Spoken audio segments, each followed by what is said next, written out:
برای که دعوا کنیم یا اثبات کنیم یا نشان دهیم که همین حدود از کیست، باید یک اساس حقوقی باشد، یک اساس قانونی باشد، یک سند باشد. سند رو بیار نشان ده که من همین از من است یا از من نیست. چرا حجت مهم است؟ چون که اگر حجت نباشد نمیدونیم درباره چی گپ زنیم، موضوع گفتگو مشخص نمیشد.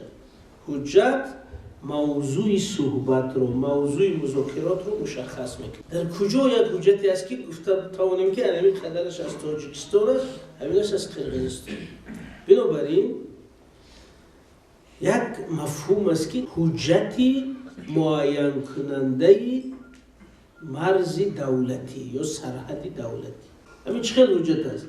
برای که یک حجت معین کننده سرحد دولتی باشه، باید در سطح دو دولت به طور رسمی قبول و تصدیق شده باشد و در امون نوشته شده باشد که همین درباره سرحد است و همین گونه تقسیم شده است. اگر همین گونه سندی هست که در اونجا نوشته شده است که همین ناحیه، همین شهر، همین خط با کی تعلق داره و هر دو طرف امضا کردن، تصدیق کردن، از پروسیدور گذراندن، میگه من همین هست سندی معین کننده سرحد دولتی. سرحد دولتی دیگه برسوده بین دو دولت. پس همون چیزی که ما روی آن ایستادیم جانب تاجیکستان و موقع تاجیکستان این است که ما میگیم که برادران، برای که گپ در هوا نشود، شما ایستادید در هوا نگیه، ما میگیم که بیاید در اساس حجت‌های معین کننده سرحد دولتی گپ میزنیم. تمام. و این یک موقع منطقی و درست و عقلانی است. اولین جایی که ما حجت داریم این دوره تقسیمات شوروی هست، سال 24 و سال 1924 کمیسیه تقسیمات آسیای مرکزی تشکیل شده است. تو سال 1925 سرحدها رو تقسیم کرد. ببینید که البته من درد میکشم که به همین سندها تکیه کنم، زیرا این سندها همش نسبت خلق تاجیک ناعدالتانه، همش اول، لیکن حاضر این تنها چیزی که در دست ما هست. وگرنه ببینید که در همین سند سال 25 وقتی که اتحاد شوروی جمهوری خلقی بخارا رو تقسیم کرد، شما ببینید از وقتی سرنگون شدن امیر روز 2 سپتامبر سال 1920 تا تأسیس جمهوری های شوروی در سال 25 سال 24، یعنی حدوداً 5 سال در جای امارت بخارا یک دولت بود با نام جمهوری خلقی سوسیالیستی بخارا. یعنی ما بعد امارت بخارا تا تشکیل جمهوری اتونومی تاجیکستان در کجاییم؟ در ترکیب جمهوری خلقی شوروی سوسیالیستی بخارا. همین سال 24 کمیته که مسکو تشکیل کرد مقصد بود که همین جمهوری خلقی سوسیالیستی بخارا رو به جمهوری‌های ملی تقسیم کند. در همین تقسیمات 3 دولت تشکیل شد. 3 دولت: جمهوری ازبکستان، جمهوری ترکمنستان، جمهوری قزاقستان. پس سرحدهای همون وقته تاجیکستان از همون سرحدهایی است که جمهوری ازبکستان را دادن. یعنی همچون یک بخش از ازبکستان تأسیس شده است. در این زمان جمهوری قرقیزستان در این تقسیمات تأسیس نشده است. جمهوری قرقیزستان که از همون میانه عصر 19 قسمت آسیای مرکزی را روسیه اشغال کرده بود در خانه‌گری قوقل، این در ترکیب روسیه بود. یعنی سال 25 اگر در نظر گیریم، قرقیزستان همچون جمهوری اتونومی اول ولایت هست، همچون بخش از روسیه. بنابراین تمام این قراردادها هست قراردادی معین کردن سرحد دولتی بین روسیه و ازبکستان و اون دو دولت سرحداش به طور قاعدوی معین کرده است. به طور قاعدوی چه؟ یعنی در کانستیتوسیون SSR هم سال 24 هم سال 36 هم سال 77 3 کانستیتوسیون SSR هست. در هر سهش نوشته شده است که سرحد جمهوری چه خیلی معین میشه. یکم خودی جمهوری ها باید اجازت دهند، روزگی دهند. روزگیش خیلی نیست که اگر رئیسش به تلفن گه من روزیم. روزگیش یعنی شورای عالی همون جمهوری قرار قبول میکنه که همین سرحد همین خیلی تقسیم شده ما روزیم. قرار شورای عالی همین نامش روزگی جمهوری. دوم همین روزگی جمهوری رو شورای عالی اتحاد شوروی تصدیق میکنه. قدم دوم. قدم سوم باز قرار شورای عالی اتحاد شوروی رو خود جمهوری ها هر دوش باید چی کنن؟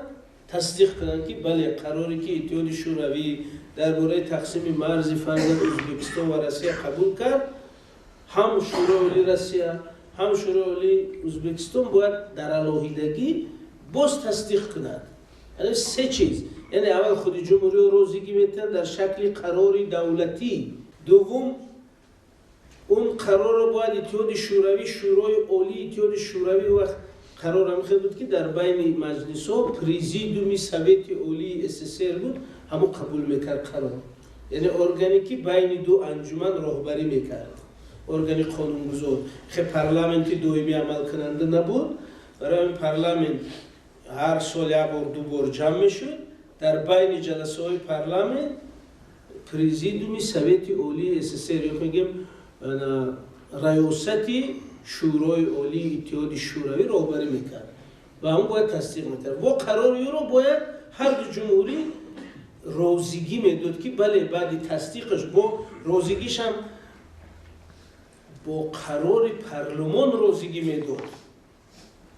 بنابراین همون سرحدی که بین روسیه و ازبکستان در بین قرقیزستان و تاجیکستان همچون بخشی از کشورها قبول شده است، همین زینه ها را گذشته است. همین آخرین تصدیق مرزهای ما سال 1932 است. از سال 1932 تا همین لحظه 2022 90 سال میشه.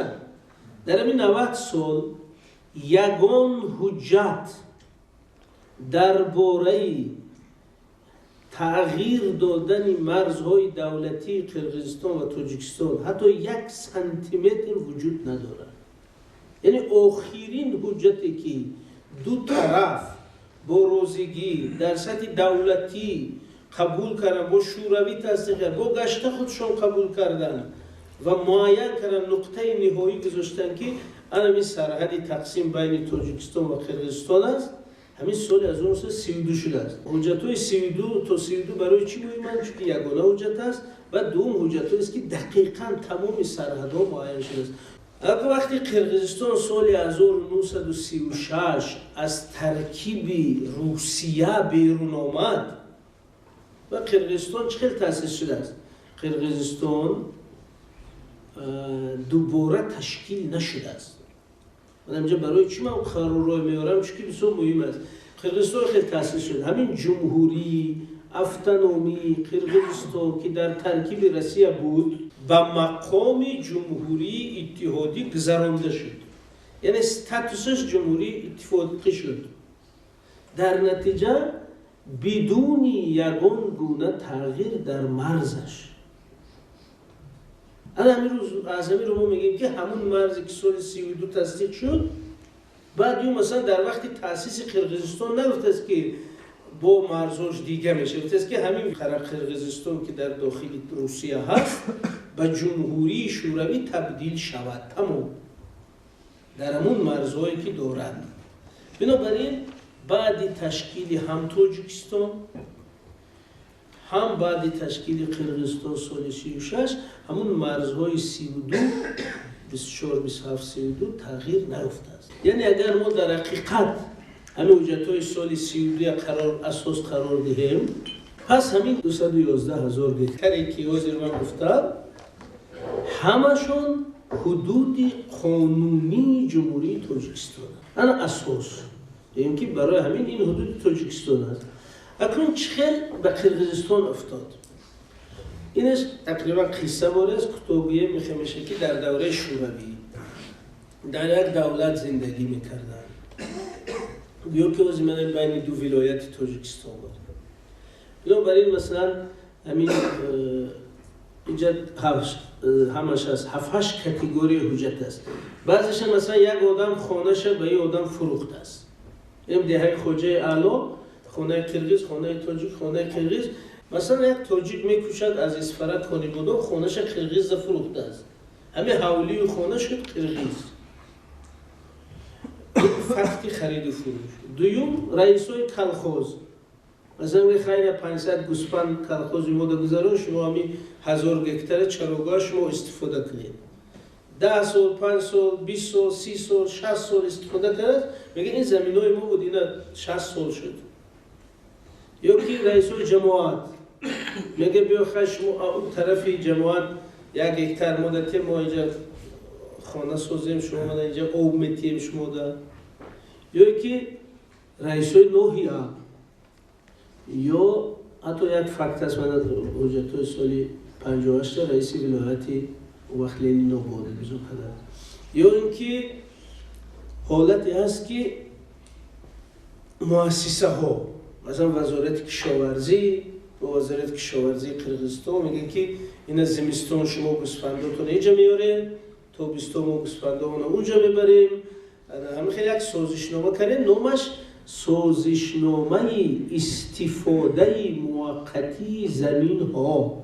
ما منطقا نشون داده که همین حجتی رسمی نیست.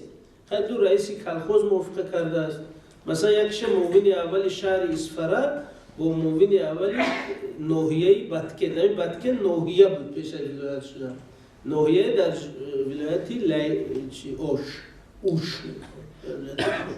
از اونجا سال 58 رئیس ولایت لنین‌آباد و رئیس ولایت اوش موافقه کردند. یک رئیس ولایت حتی حق ندارد که سرحد دولت یا خاکی زمین دولت رو به دولت دیگر بده. بنابراین یگان طیبی حجت ها ما نشان دادیم که همچون معین کننده سرحد دولتی استفاده شدن نمیتونه. حجتی معین کننده سرحد دولتی نیست که سرحد دولتی برای که معین شود باید قرار شورای عالی تاجیکستان می بود، حتی برای 1 مترش اون باید در سطح شوروی تصدیق میشد، با گشتا آمده تصدیق میشد و ما گفتیم علمی سرحد دادیم. او رئیس کلخوز خیلی گوسفند گرفت است، چراگاه داد است، 5 سال تو گرم، 10 سال چراگاه گرم. این معنیش نیست که این زمین ها به دولت شما گذشت. اما وقتی شوروی فروپاشید گفتن که اکنون برگردون.